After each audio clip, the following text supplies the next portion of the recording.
So a good khutbah is one that gives exhortation and admonition to the people. A great khutbah does that, but also links it to events that are going on that are relevant to the here and now.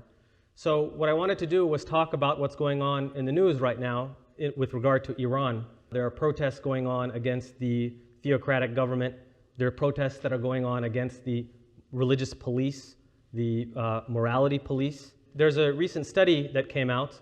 I don't know how reliable it is, but the numbers are pretty concerning, which show that a large percentage of Iranians are losing their faith. About, I think, 15% are identifying as atheist or agnostic, and another 22% are identifying as what's called nuns. That is, they don't attribute themselves to any religion. And about half of Iranians describe being religious earlier in their life and then becoming irreligious or lack of religion later in life. Now, this is not something specific to Iran. Religious police, for example, exist in many different countries. Of course, Saudi Arabia is a very well-known example, Afghanistan, even in Egypt, Sudan. And there's surveys that have been done in these countries which do show concerning trends, which on average show about half of people report being religious earlier in life and then being less religious later. So this is something that's very concerning. What's the cause of this? Well, my friend and colleague Mustafa Akyal has a theory. He thinks there's a connection between force and a counter-reaction, like when people are trying to force religion down people's throats, that there's this kind of reaction or counter-reaction to that that's causing people to leave the religion. I think he might be right. I think it's part of human nature almost. I have a son, he's a year and a half. The one thing that I don't allow him to touch is my cell phone. What do you think is the one thing that he wants all the time is my cell phone? So it's part of human nature. In fact, in the Quran, we know that there's a story of Adam and Eve in the Garden of Paradise, and the one thing that they were told not to touch or go near is the tree. Well, what's the one thing that Satan convinced them that they must do is go near that tree, touch that tree. So I think this is part of human nature that the Quran is speaking about. Well, we don't even need to talk about what's going on in the Middle East, what's going on in Iran. We can talk about here. I'm sure you all know of someone, a father maybe, who is trying to force the hijab on his teenage daughter. And trust me, I haven't gone to the teenage years, so I sympathize. But what happens? Often you'll hear the teenage daughter goes to school and takes off the hijab, might even have a spare change of clothes that they get into when they go to school. I think the point is that you can't teach or instill, you can't force people to be religious, you can't force people to be virtuous. So I think maybe we should shift from a law and punishment paradigm or a rules and punishment paradigm and shift more to teaching and instilling virtues if we're talking about families and our children. But even if we're talking about societies, that's what really we should be focusing on is instilling virtues. The Quran itself is a very virtue-focused text. So when it comes to punishments, legal punishments, for example, we notice that there's no legal punishment in the Quran for a purely religious act. So the punishments, the legal punishments that we all know about, for example, are murder, theft, brigandage or highway robbery, adultery, and slander, all of things which many societies, religious or otherwise, mostly punish because there's a transactional nature in them. There's an aggrieved party.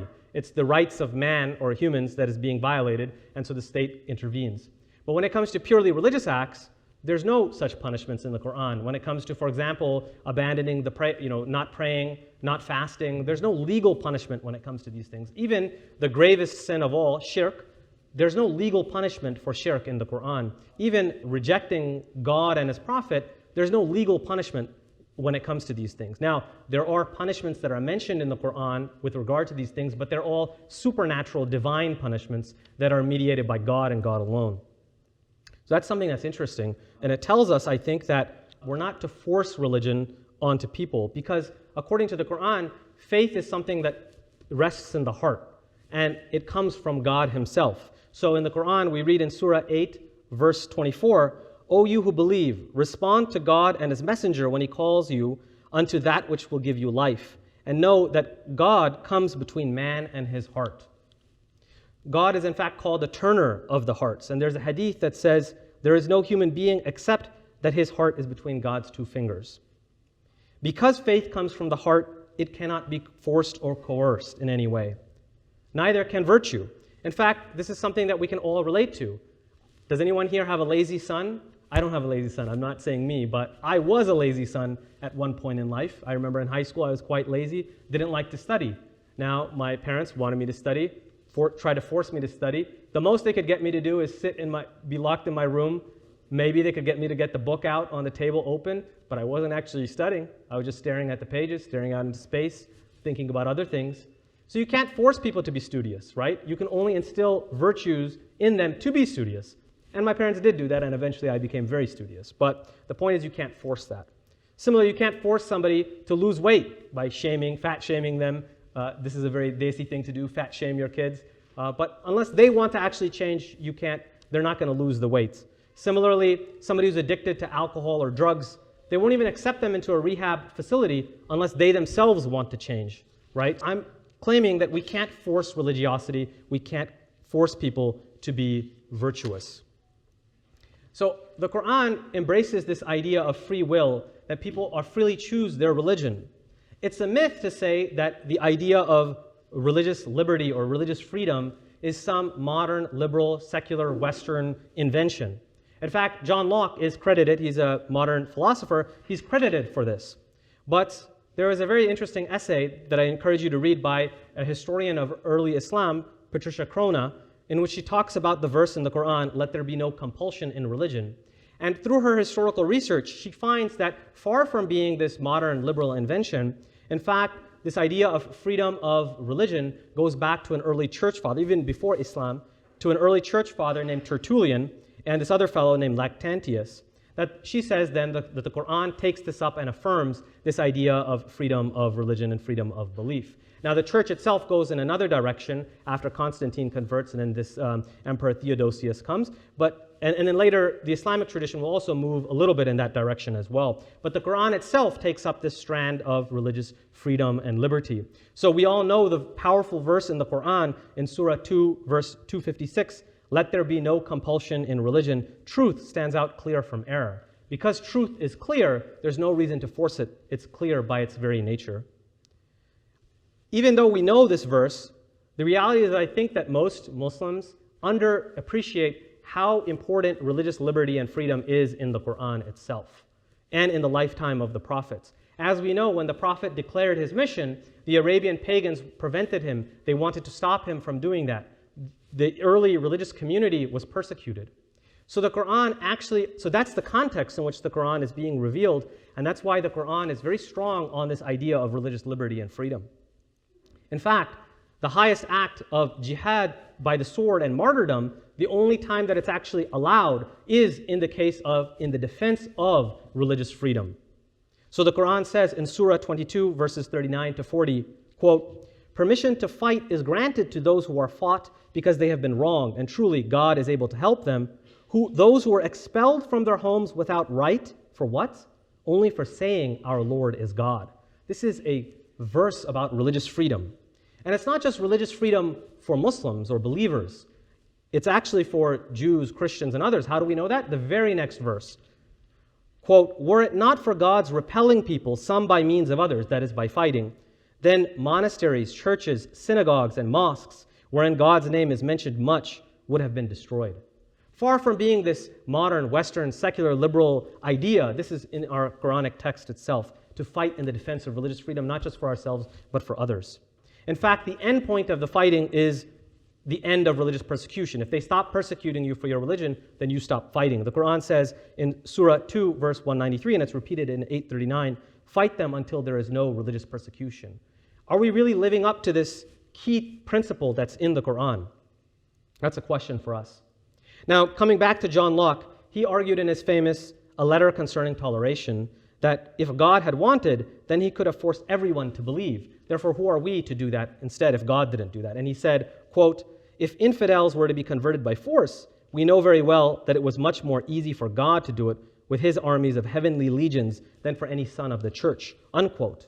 Well, this idea is actually in the Quran itself, written hundreds and hundreds of years ago. The Quran says, quotes, this is in Surah 10, verses 99 to 100, "And had your Lord willed, all those who are on earth would have believed altogether.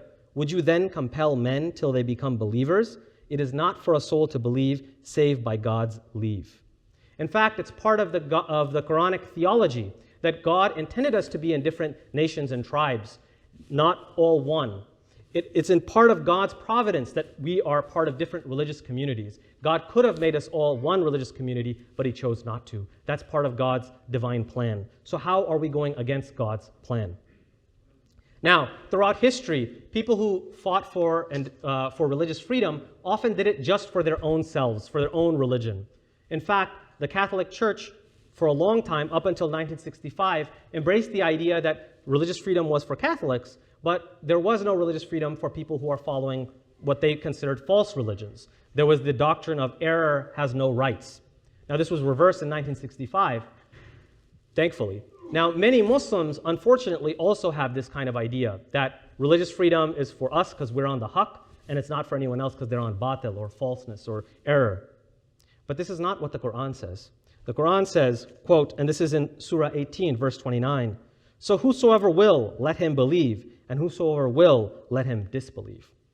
And more clearly, unto you your religion, and unto me my religion, Surah 109, verse 6. So we see that the Quran always exhibits this is a hard word to say, reciprocity. That's a hard word. But it's always this reciprocity between the believers and those who don't believe, a sense of fair play. So if our job is not to force and compel people to the faith, then what is our job? Well, then we should ask the question, what was the Prophet's job? The Quran says to the Prophet, quote, and this is in Surah 88, verses 21 to 22, so remind them, you are but a reminder. You are not a dictator over them. You are not a warder over them. And if I had to give a title to this khutbah, it would be that. You are not a dictator over the people. So I think the people in the supreme leader in Iran and in Saudi Arabia, they should think about this, that they are not meant to be dictators over the religion. Now, we call people by exhortation and admonition, by persuasion and preaching. But what if people turn away from what we're calling to? What if not only they turn away, but they actively reject? What if they insult us? What if they assail our religion and our beliefs and our prophet? What is our response? What should it be? Should we punish people for this? Should we chop off their heads? Should we shoot them in the face? Should we send them out to the gallows as they do in some countries? Or even in America, if somebody insults our religion, should we start arguing with, verbally assaulting them back, cursing at them, getting angry in the face? The Quran answers, quote, this is Surah 3, verse 20, quote, if they turn away, then your duty is only to convey the message, and ours is the reckoning. According to the Quranic theology, God is the supreme judge. The reckoning and the judgment is to God. He will decide who he will show mercy to and who he will forgive and who he will punish. This is a consistent theme in the Quran. The Quran says, Surah 11, verse 12, you are only a warner. In another verse, verse 73:11, God says, leave to me the deniers, and you be gentle with them. So our task is to be gentle with people and be kind to people. Now, you've all heard the verse that's taken out of context, be harsh with the unbelievers. The only exception, and this is what this was talking about, is when people are fighting and killing you and torturing you for your religion. Then in the defense of religious freedom, the Quran is saying to fight back for the people, the men, women, and children who are being oppressed in the land, and not to be weak. And that is where there were certain people who were not being brave on the battlefield and in fact trying to, imagine right now between Ukraine and Russia, if somebody was on the Ukrainian side trying to side with the Russians, that is the context in which the Quran is saying be harsh, only on the battlefield.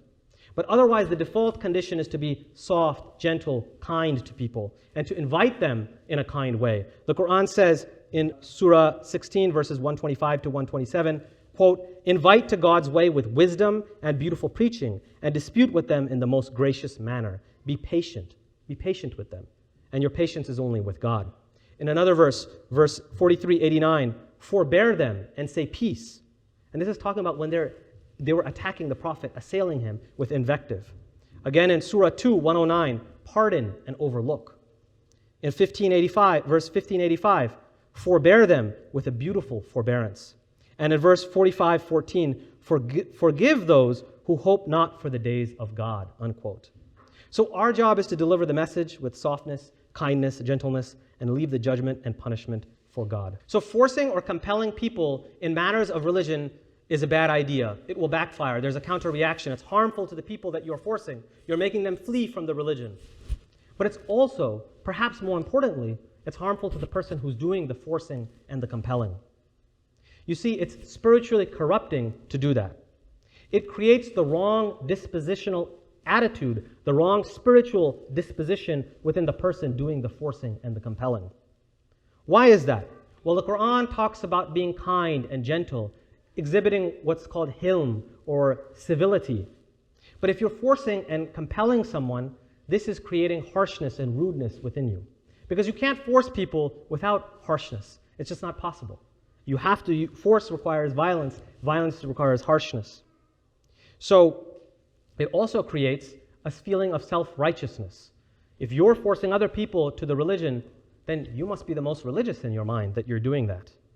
So it creates this idea that I have everything right, and they are the ones with the problem. So you feel a feeling of self-reassurance, being self-assured. But the Quran actually is saying that no one should feel that way. Nobody should feel completely safe. You should always be between hope and fear. Hope on the one side, hope of God's forgiveness and mercy, and fear of God's wrath and punishment on the other. So you should not despair of God's mercy either. That's another extreme. So you should always be suspended between these two. So whether or not it's within your family, or we're talking about the society or the state, it corrupts the spiritual fabric if you try to force religion on people. It creates an environment of autocracy and an authoritarianism. Again, this could be within your household as well if you're forcing religion on people. In this environment, in such an environment, religion and virtue cannot thrive. Religion and virtue must be taught with love, gentleness, kindness, and compassion, and most importantly, it must be taught by example. Being an example is how people learn. My son wants to do everything I do. If I drink something, he wants to drink. There's water, I'm drinking from my bottle, I give him his own bottle, he doesn't want to drink from that. He wants to drink from my bottle. And I got to give up Diet Coke, Coke Zero, because he sees me drink it all the time, and that's what he wants now. So whether you're the head of the household or you're the supreme leader of a country, I don't know if there's anyone here, your job is to instill virtue in people, not to force them. The justification for this idea of religious police, it comes from a perverted or wrong sense of the Quranic injunction of al-amr bil ma'ruf wa nahi anil munkar. If we read the Quran, this verse appears many times, but it is clear that it is not a duty to the state, and it's not about a specific set of vigilantes or police force. Let's read the Quran. It says in Surah 3, verse 104, "Let there arise among you a community, inviting to the good, enjoining right, and forbidding wrong. It is they who shall prosper." This is speaking to the entire community, that we be this way. And that we invite people. This is about preaching, sending the exhortation, admonition to the people. So let us invite to the good with beautiful preaching and warning. Let's not be religious police. And by the way, religious police are not just in Iran. They're here too, by the way. They just don't have their badge of authority here. But there are people within our community who act like religious police, who want to force their way on others. And they would use physical violence if they could. In fact, when this video comes up on the internet, I'm sure there'll be religious police in the comments. So we need to change this mentality of forcing people.